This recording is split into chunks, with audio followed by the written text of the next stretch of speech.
Hallelujah. सर्वशक्तिमान पिता धन्यवाद करते हैं आज के सुंदर बाइबल अध्ययन के लिए।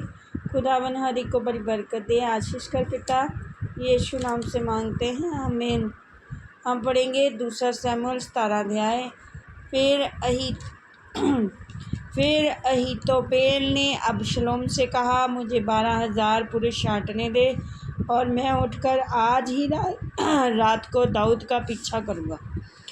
जब वह थका मांदा और निर्बल होगा तब मैं उसे पकड़ूंगा और डराऊंगा, और जितने लोग उसके साथ हैं सब भागेंगे, और मैं राजा ही को मारूंगा, और मैं सब लोगों को तेरे पास लौटा लाऊंगा। जिस मनुष्य का तू खोजी है उससे मिलने से समस्त प्रजा का मिलना हो जाएगा, और समस्त प्रजा कुशल क्षेम से रहेगी। ये बात अबशलोम और सब इस्राएली पुरनियों को उचित मालूम पड़ी। फिर अबशलोम ने कहा, अरेकी हुशै को भी बुला ला, जो वह कहेगा हम उसे भी सुने।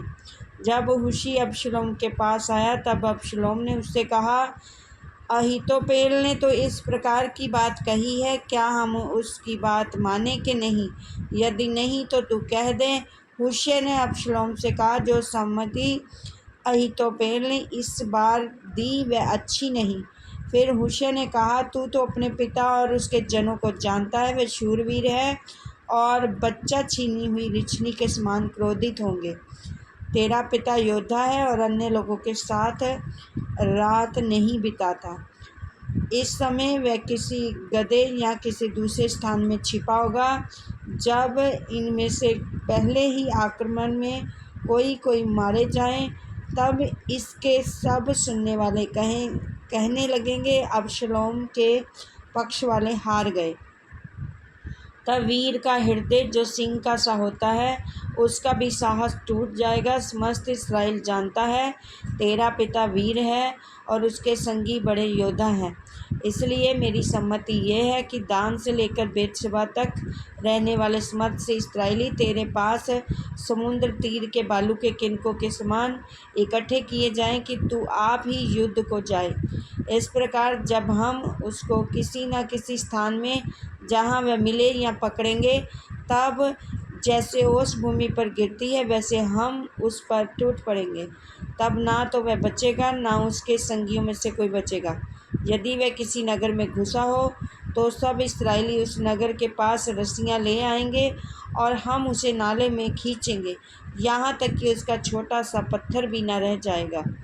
तब अबशलोम और सब इस्राएली पुरुषों ने कहा, अरेकी हुशै को सम्मति अहीतोपेल की सम्मति से उत्तम है, और यहोवा ने तो अहीतोपेल की अच्छी सम्मति को निष्फल करने की ठान ली थी कि वह अबशलोम ही पर विपत्ति डाले। तब हुशै ने सादोक और अब्यातार याजकों से कहा, अहीतोपेल ने तो अबशलोम को इस्राएली पुरनियों को इस प्रकार की सम्मति दी, और मैंने इस प्रकार की सम्मति दी है। इसलिए आप फुर्ती कर दाऊद के पास कहला भेजो, आज रात जंगली घाट के पास ना ठहरना, अवश्य पार ही हो जाना। ऐसा न हो कि राजा और जितने लोग उसके संग हो सब नष्ट हो जाएं। योनातान अहीमास अनरोगेल के पास ठहरे रहे, और एक दासी जाकर उन्हें संदेशा दे आती थी। वे जाकर राजा दाऊद को संदेश देते थे, क्योंकि वे किसी को देखते नगर में नहीं जा सकते थे। एक लड़के ने उन्हें देखकर अबशलोम को बताया, परंतु वे दोनों फुर्ती से चले गए और बहरीम वासी मनुष्य के घर पहुंचकर जिसके आंगन में कुआं था उसमें उतर गए। तब उसकी स्त्री ने कपड़ा लेकर कुएं के मुंह पर बिछाया और उसके ऊपर दला हुआ अन्न फैला दिया, इसलिए कुछ मालूम न पड़ा।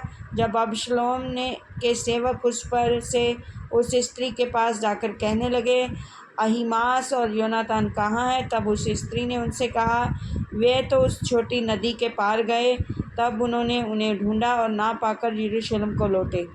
जब वे चले गए तब वे कुएं में से निकले और जाकर दाऊद राजा को समाचार दिया, और दाऊद से कहा, तुम लोग चलो, फुर्ती करके नदी के पार हो जाओ, क्योंकि अहीतोपेल ने तुम्हारी हानि को ऐसी सम्मति दी है। तब दाऊद अपने सब संगियों समेत उठकर यरदन को पार हो गया और पाँव फटने तक उनमें से एक भी न रह गया जो यरदन पार को ना गया हो।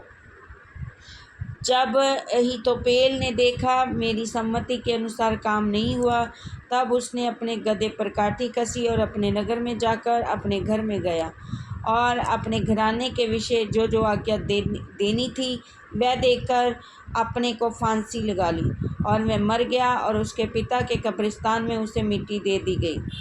तब दाऊद महनैम को पहुंचा और अबशालोम सब इस्राएली पुरुषों समेत यरदन पार हो गया। अबशालोम ने अमासा को योआब के स्थान पर प्रधान सेनापति ठहराया और ये अमासा एक इस्राएली पुरुष का पुत्र था जिसका नाम यित्रो था और वे योआब की माता सरूया की बहन अबीगैल नामक नहाशा की बेटी के संग सोया था और नहाश की बेटी के संग सोया था। और इस्राएलियों ने और अबशालोम ने गिलाद देश में छावनी डाली।